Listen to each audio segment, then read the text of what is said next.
en face soins de suite et de rééducation, ils vous le prennent, comme eux aussi, ils sont en sous-effectif, et que la dame, elle vient là, et que vous, on vous met la pression parce qu'il faut virer, parce qu'en plus, aux urgences, il y a la queue et qu'il y a d'autres gens qui attendent des lits, ben vous mentez.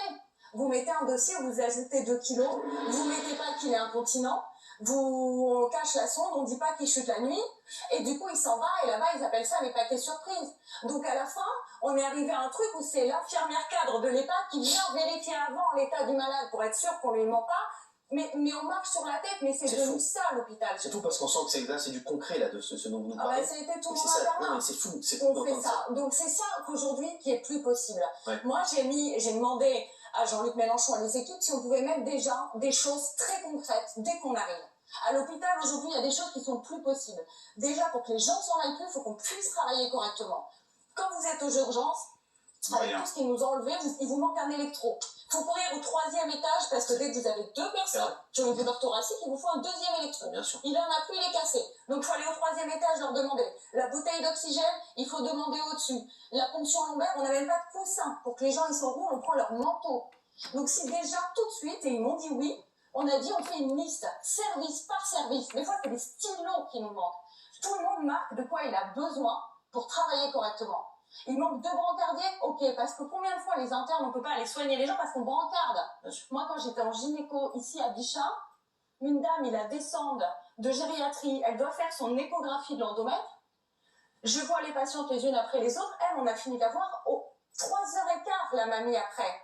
Il n'y avait que 2 brancardiers. Donc le temps qu'ils fassent tous les transferts qu'ils doivent faire, dont les blocs en urgence, la mamie, elle avait au moins 80 ans, elle est comme ça sur une chaise roulante contre un mur. Au bout d'un moment, vous avez de la peine. Moi, je quitte mon taf et du coup, je prends la chaise roulante pour la remonter. Et c'est ce que fait tout le monde à l'hôpital. C'est que vous avez un glissement de tâches énorme parce qu'on manque de personnel, parce qu'on manque de matériel et que tout est comme ça. Et donc nous, tout de suite, ça, ils ont accepté ça et je suis très contente d'avoir un mouvement et de faire partie d'un endroit qui est au plus près des besoins des personnels et qui dit pas comme nous aujourd'hui, nous, on a sa thune, tu te débrouilles avec, mais qui dit non. Les citoyens, ils ont besoin de quoi pour être correctement soignés et on vous donnera de quoi vous avez besoin. Bravo Sabrina. Bravo Sabrina. Bravo. Sabrina, vraiment.